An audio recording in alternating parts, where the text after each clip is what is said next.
recording. Yeah, we're recording. How are we going to start this? Um, I mean, it's on the screen right now. It's pretty good. Rich Eisen, It YouTube says deep start. dive, Yeah. talking a little bit about the channel-wide insights, a little bit of Shador Sanders. And hmm what's your name? I'm Luke. And I'm not Luke. I'm Miguel. Oh, okay. All right. I guess we could just get into it then.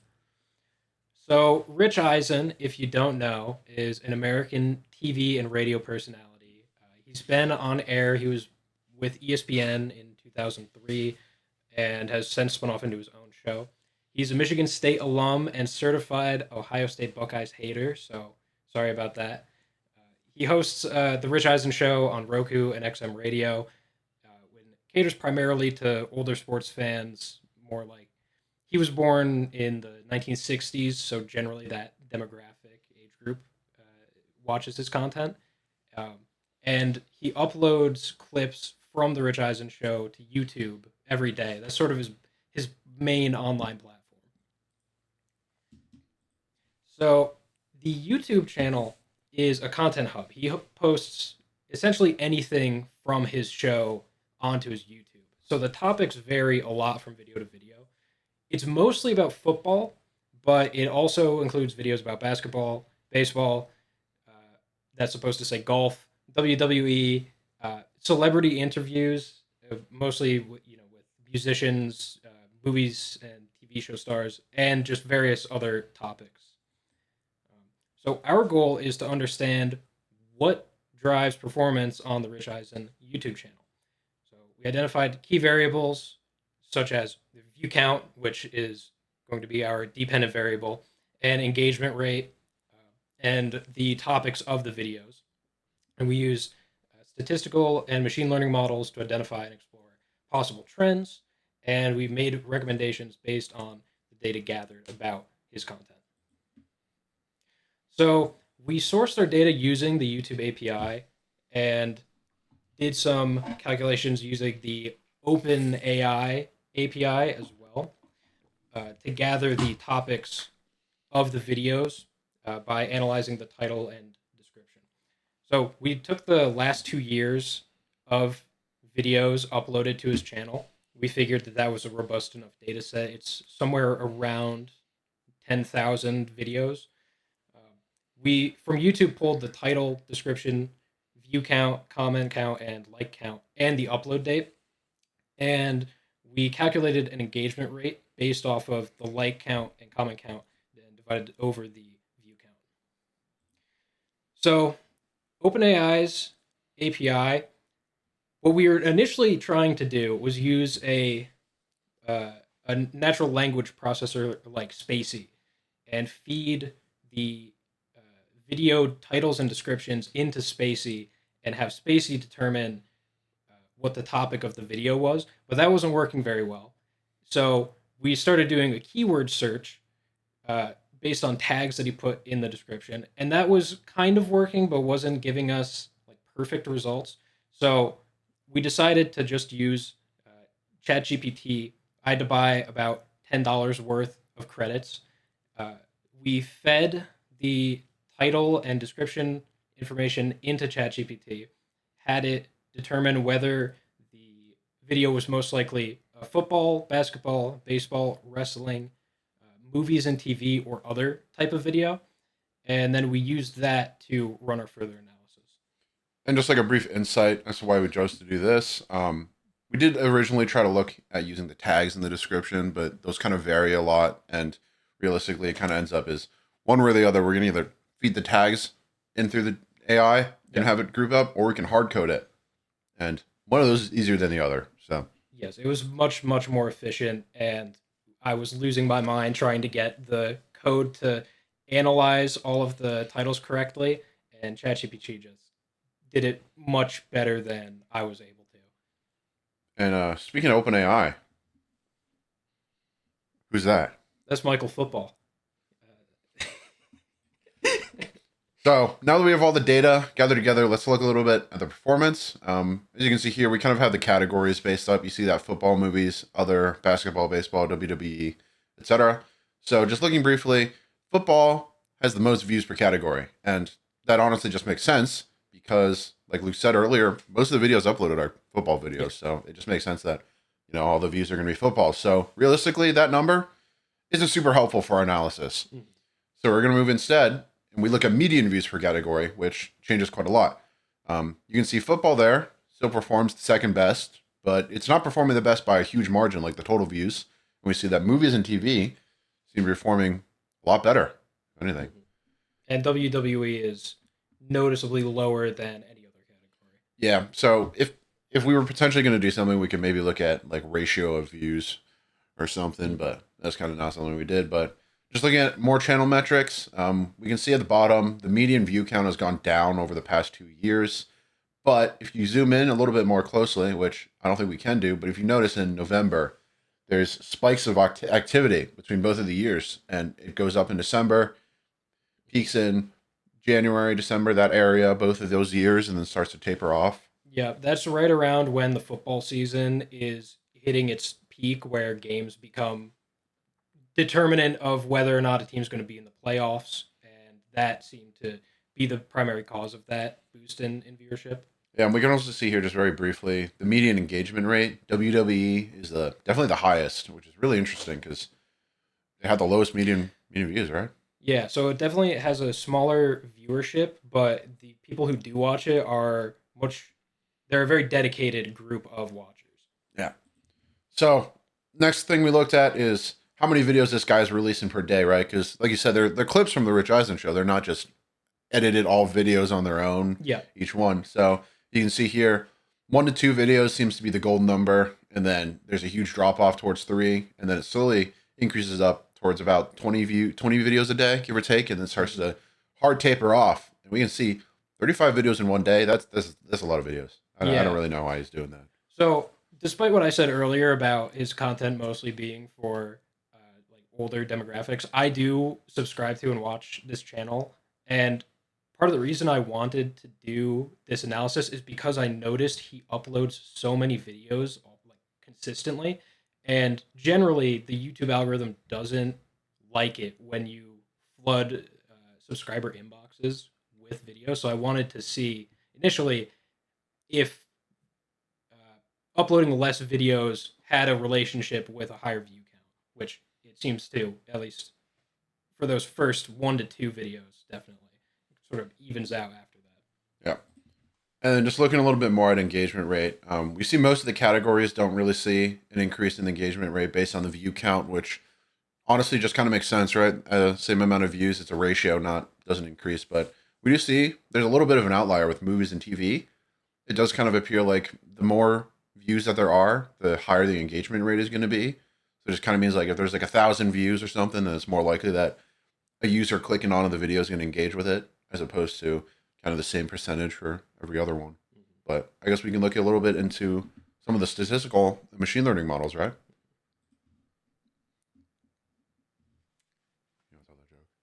No, that's all right. You could pause it and read it if you Oh really yeah, want if you to. want to pause it and read it, but as you can tell, we might not be the biggest fans of either of those teams Yeah, or the third one, but we don't have to talk about the third one. no, that's okay.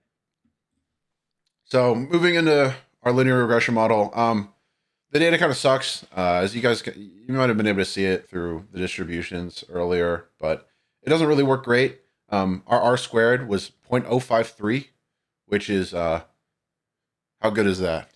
Well, it explains 5% of variance in his view count, which is, uh, it's better than zero.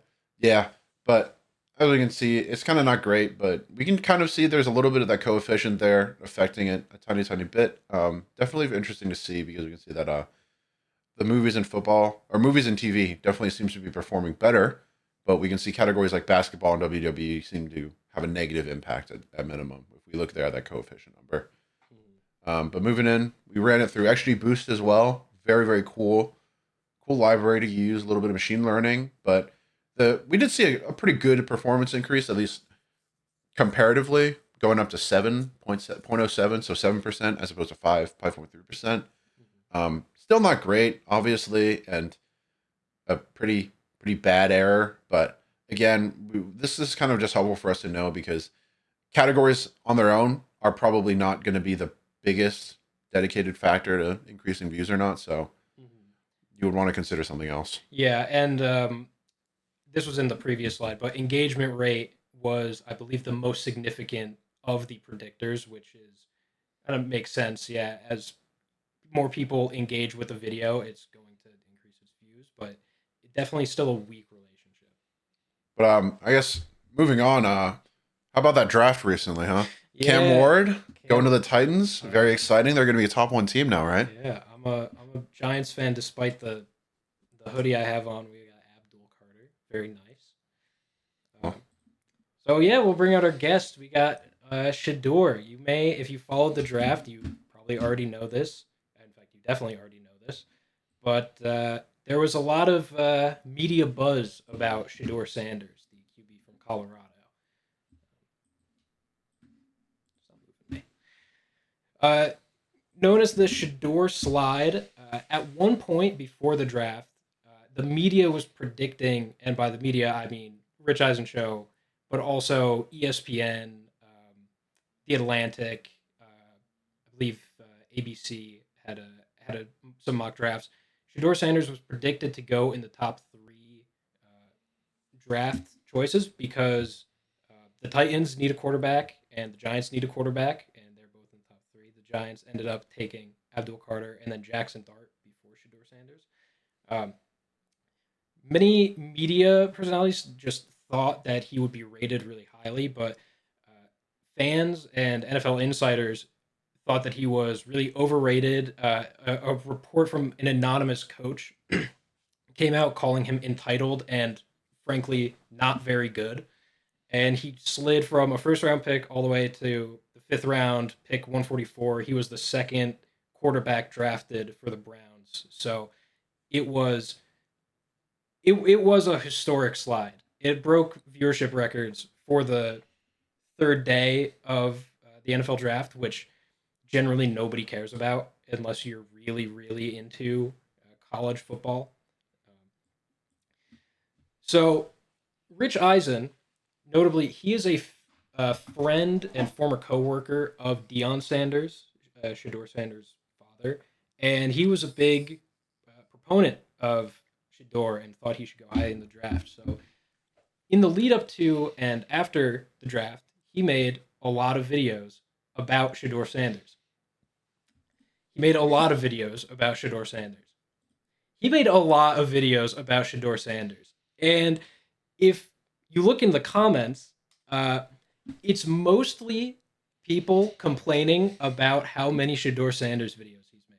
In fact, he uploaded one while we were making this, and I checked, and the first comment was like, "I can't believe it's another Shador Sanders video," which I kind of get it. It's it's a lot. It's been a lot of the content, but I've been watching it, so I'm no better. So we wanted to see if Shador Sanders content actually was performing better than the average football video on his channel. So we looked through the data set and found any video that had Shador in the title. And we noted whether or not I'm gonna I messed that one up. So we found the first video that included Shador in the title. We collected all the football categorized videos after that date, and then we made a flag that tracked whether or not Shador was mentioned in the title. So if there was a one in that column, it meant that Shador was mentioned and it was a Shador video. And if he wasn't mentioned, then it was a zero and it was a non-Shador video.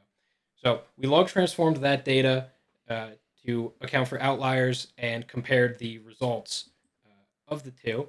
And as you can see, uh, videos with Shador's name in the title did perform better in terms of view count, and they performed actually about even or slightly worse in engagement rate. So, despite having that lower engagement rate, they did still perform better than the average football video, and they had higher minimum and Q1 values, which means that those videos about Shador Sanders are more consistent than non Shador Sanders videos. Uh, so it kind of makes sense that despite people being annoyed about it, he would continue to make this type of content. Yeah. So just some conclusions, like we said. Obviously, videos with guests in the movies and TV shows all seem to perform really well, and the football videos are gathering a lot of consistent viewership. And even though people are complaining about Shador Sanders, they're coming back to complain all the time. Yeah. So it honestly just ends up being really helpful. But we also saw uploading more than 2 videos a day, and again, those are clips, does seem to impact the viewership. But we saw that number kind of seems to taper off at 20. So it really just seems like you should either upload 2 videos or 20 videos on the other one. The WWE videos, pretty low viewership, but very high engagement. You want to maybe talk a little bit why the separate channel might help? So one of our recommendations is to spin this off into a separate channel because one, we noticed obviously that as the number of videos increased, viewership went down past that 1 to 2 mark. So uploading WWE content to the same channel doesn't really make that much sense because it's just going to hurt the views of both the WWE content and the rest of the sports content. So, and because we noticed that the engagement rate was so high for the WWE content, we know that there is a dedicated fan base. And it's also, I should note, hosted by his co host, TJ. It's not actually Rich Eisen hosting it. So we think it just makes more sense to upload that type of content to a different channel for its own benefit and for the benefit of the rest of the channel. Yeah, kind of trying to avoid cannibalizing its own Yeah. market. But like we said, the commenters aren't always right. At the end of the day, people like to complain, but they're there watching the videos, which is really all that matters when you're just pulling ad revenue. But and also engagement rate not as important for garnering views, right? We saw that some of the engagement rate for some of the categories still quite low, but still increasing pretty Mhm. consistently. But just in the future, we would maybe want to clean the data a little bit better. Just kind of by nature of YouTube, there's going to be a lot of variance. Mhm. We might want to get some different types of video, like we said, maybe using the tags a little bit more, categorizing, like only looking for videos tagged with just hashtag NFL or whatever, right? Mhm. Could be beneficial. Um, Maybe a little bit of thumbnail design type of thing if we could quantify the art in the thumbnail. Yeah, if we were more experienced with machine learning models that could do image recognition, that would be something worth looking into to see what kinds of thumbnails do just perform better than others. Because thumbnails design on YouTube is a huge. You hear the term clickbait a lot. It's a lot of times people will upload videos with a big red circle and the red arrow pointing in, and it just determines whether or not people click on your video a lot. So we think that that would significantly impact the viewership count or viewer rate. Yeah. And like I said, we used OpenAI 3.5 Turbo. Maybe a different model would work better. Maybe a newer one. Mhm. Just honestly, maybe a different one if we could feed stuff into like Claude or something. Yeah, it DeepSeek, who knows? it did a better job than any of the other methods we were using, but I still, looking through the data, noticed some discrepancies where I saw video categorized as other, where there was an actor's name in the title, and I was like, well, that should probably be categorized in movies and TV.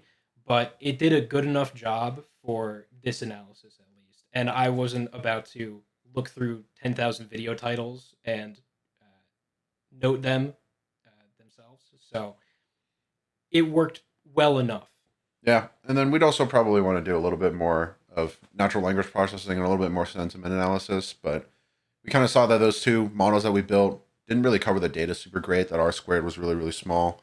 But we could maybe try building a different model using some of Mhm. those keywords instead, testing for something like that. Mhm. XGBoost, we didn't really tune that model at all. Honestly, we could probably tune that and get that value a lot higher. But Mhm. um, maybe just analyze the comment sentiment. Yeah, so we also initially wanted to look at comment sentiment and see how that affected video views. But Google is pretty strict about their API quotas. So we couldn't make enough API calls to get a significant number of comments for every video and then run an NLP on that. So it just seemed out of scope for this kind of project, and I Yeah, I already paid for OpenAI credits. I didn't really want to get a pro subscription for the Google API, yeah. but we figured it was enough data to make a compelling case for it. Yeah, just kind of tying into that whole thing with more data, a lot that this is more data for us to clean so we can get a better end product. Yep. But yeah. Go Bucks.